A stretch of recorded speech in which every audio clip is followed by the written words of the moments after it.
మనం ఎంతోగానో వెయిట్ చేస్తున్న సో, అలాగే మనకి చాలా ఎక్సైట్‌మెంట్ ఉన్న 26 అంటే టైటిల్ అంటే గ్లింప్స్ ఒకటి చిన్న గ్లింప్స్ లాంటి మోషన్ పోస్టర్ రిలీజ్ చేశారు. సో, చాలా ఎక్సైట్‌మెంట్ ఉండే. ఫర్ ద ఫస్ట్ టైమ్ ఏందంటే ఇండియాలోనే ఇలాంటి attempt for the first time చేశారు. ఎందుకంటే 'ఐ' సినిమా వచ్చింది. 'ఐ' సినిమా ఏందంటే అది ఒక ప్యారలల్ యూనివర్స్ అదొకటి నార్మల్‌గా అఫీషియల్‌గా ఏదో సాంగ్‌లో పెట్టారు అంతవరకే. సో, ఇప్పుడేందంటే ఆల్రెడీ మనకి హాలీవుడ్ సినిమాలో చాలా ఉంటాయి ఇలాంటి సినిమాలు. ఎందుకంటే రేర్‌గా ఒకటే ఒక హ్యాండ్ వచ్చిందనమాట. So, before motion poster release కాకముందుకు. సో, వచ్చినాక ఏందంటే మొత్తం బ్లాస్ట్ అయిపోయింది. చాలామంది రూమర్స్ ఉన్నాయి. ట్రోల్స్ కూడా చేస్తున్నారు. ఇప్పుడేందంటే క్లియర్ అయిపోయింది. ఒక తోడేలు అంటే ఒక తోడేలు జాతి ఉంటది కదా! సో, దానికి మహారాజు. సో, దాని గురించే సినిమా రన్ అవుతుంటది.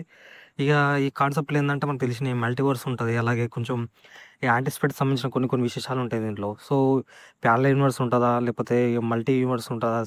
చెప్పలేమన్నది. ఎందుకంటే క్యారెక్టర్ డిజైన్ బట్టి ఉంటది. సో, ఇదైతే ఒక తొడేలు జాతికి చెందిన ఒక మంచి కథ. సో, ఇది చేయడానికి అంటే ఇగ ఎంతైనా బడ్జెట్ మన సన్ పిక్చర్స్ వాళ్ళు కాబట్టి, సో, అల్లు అర్జున్ ఆఫ్టర్ 'పుష్ప' తర్వాత 'ర్యాంపేజ్' ఉంటుంది. సో, అట్లా కాదు గిట్ట బ్యాక్ టు బ్యాక్ ట్విస్టే ఉన్నాయి. సో, ఇదొక కాంబో అయితే సెట్ కాబోతుంది. కాకపోతే ఏందంటే, ఆ మోషన్ పోస్టర్ అయితే ఏదో రిలీజ్ చేసారు లుక్కు.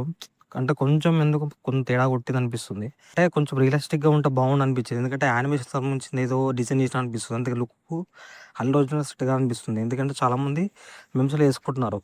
ఎందుకంటే బయట 'శక్తి' సినిమాలో 'రాక' అని చెప్పేసి, అలాగే మనకి 'కార్తీక్' సినిమాలో సో, ఆ గెటప్ ఉంటది కదా! సో, 'కాశ్మీరా' సో, ఆ టైప్‌లో ఏందంటే అనేసరికి చాలా మందికి చాలా రూమర్స్ వచ్చాయి. ఆ 2 కలిపి మిక్స్ చేసి కొడుతున్నారు, ఏదో తేడా కొడతారు అంటున్నారు గానీ, చెప్పలేం సినిమా ఎట్లుంటదో రిలీజ్ అయ్యేంత వరకు మనకు తెలవదు కాబట్టి, సినిమా గురించి ఈగర్‌గా వెయిట్ చేయాలి. అందులో ఏందంటే ప్యాన్ వరల్డ్‌గా సినిమా రిలీజ్ కాబోతుంది. ఇది ఒక మల్టీవర్సా లేకపోతే ఏందో తెలీదు. ఫర్ ద ఫస్ట్ టైమ్ ఏందంటే ఇలాంటి ఒక అటెంప్ట్ చేయబోతున్నారు. హాలీవుడ్ లెవెల్ నుంచి గ్రాఫిక్స్ మాత్రం మామూలుగా లేవు. సో, మనం చూస్తున్నాము. ఈ సినిమా ఖచ్చితంగా ఒక నెక్స్ట్ లెవెల్‌కెళ్ళాలని కోరుకుందాం. అలాగే ఇగ అంతే సినిమా అయితే నెక్స్ట్ లెవెల్ ఉంటది. మీకేమనిపిస్తే కామెంట్ చేయండి.